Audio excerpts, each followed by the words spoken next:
When leadership is temporary, responsibility becomes temporary. And when responsibility is temporary, corruption finds room to grow. We must not allow that, Mr. President. The people deserve more than paperwork. The people deserve more than excuses.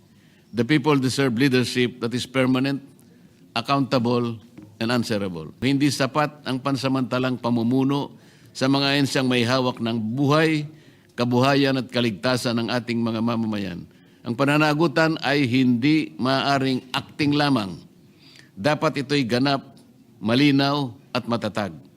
Sapagkat sa likod ng bawat pansamantalang desisyon at iniiwasang pananagutan, naroroon ang sambayanang patuloy na nagdurusa at tumihiling ng buong pananagutan mula sa kanilang pamahalaan. Mr. President, I rise today to raise a constitutional alarm. We are witnessing an unusual situation in our bureaucracy today. At a time when local unrest and tumultuous global headwinds threaten the well-being of our kababayans, a growing number of crucial government agencies are being led not by duly confirmed cabinet secretaries, but by officials merely serving in an acting capacity. And this brings us to a disturbing reality in our bureaucracy today. Mr. President, what is at stake is not merely the reputation of individuals, but the integrity of our public institutions. As we speak, several key government agencies are being run by acting secretaries, officials who wield immense power, control billion-peso budgets, and approve critical infrastructure projects, yet have not undergone confirmation. These agencies include 1, Office of the Executive Secretary, Department of Finance, Department of Public Works and Highways, number 4, Department of Justice, number 5, Department of Budget and Management, 6, Department of Environment and Natural Resources, 7, Department of Transportation, and the last, the Presidential Communications Office. Hindi ito mga maliliit o mga basta-bastang ahensya, Mr. President. These are core institutions of our government. They control our money, they enforce our laws, they build our infrastructure, they defend sovereignty. They speak for the President and the Republic. They are alter egos of the President. Nevertheless, they are run by officials whose appointments or nominations have never been submitted to the Commission on Appointments for confirmation. Why does this matter, Mr. President? Because the Constitution did not leave this to discretion. Section 16, Article 7 of the 1987 Constitution provides, and I quote, "The President shall nominate and with the consent of the Commission on Appointments appoint the heads of the executive departments, ambassadors, other public ministers and consuls or officers of the armed forces from rank of colonel or naval captain, and other officers whose appointments are vested in him in this Constitution." The Constitution is very clear, Mr. President. It compels the President to nominate or appoint heads of executive departments, among others, and submit their appointments to the CA. The word "shall" makes it mandatory, not optional, restrictive, not permissive.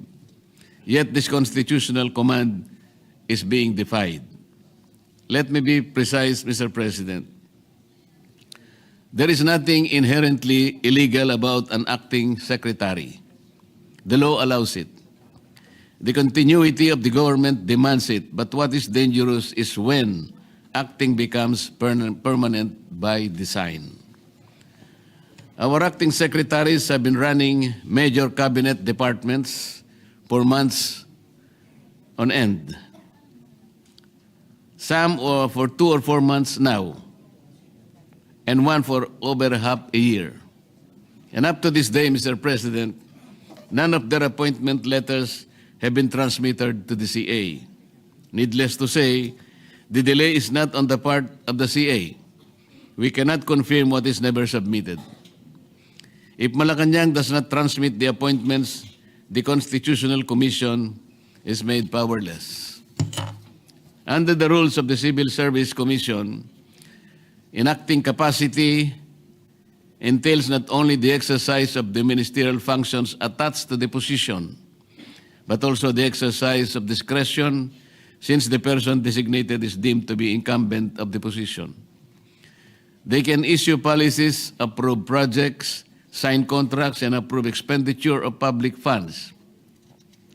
They wield all the authority of permanent secretaries while evading constitutional scrutiny and consent. Mr. President, the Constitution envisions a system of checks and balances, not convenience and circumvention. The Commission on Appointments was precisely restored under the 1987 Constitution to prevent the danger of allowing key positions to be filled without scrutiny, accountability, or constitutional restraint. We need to ensure that those entrusted with immense power are fit, competent, and worthy of public trust. Thus, the rigorous deliberations conducted by the Commission, and when the executive repeatedly relies on acting appointments, it weakens that constitutional safeguard and sends the wrong signal to the bureaucracy. Why the key cabinet members allowed to exercise full powers of their offices while never being presented before the CA for scrutiny? There can be many reasons, Mr. President, but one fact cannot be denied. This allows the executive to effectively create de facto permanent secretaries. This turns temporary designations into a tool of permanent power. Unfortunately, this kind of circumvention is nothing new. This representation has also previously noted and brought into attention the non-confirmation of the chairperson and board members of the Basis Convention Development Authority, or BCDA, which is a direct defiance of Republic Act number 7227, or the law that created the BCDA. This, alongside the continuing non-submission of appointments or nominations of officials serving in acting capacity to the CA, clearly undermines the constitutional mandate imposed upon by the Constitution. If the President has confidence in these officials, their appointments should have been sent to the CA promptly. Let us not allow the Republic to be ruled by officials who hold power without constitutional legitimacy, Mr. President.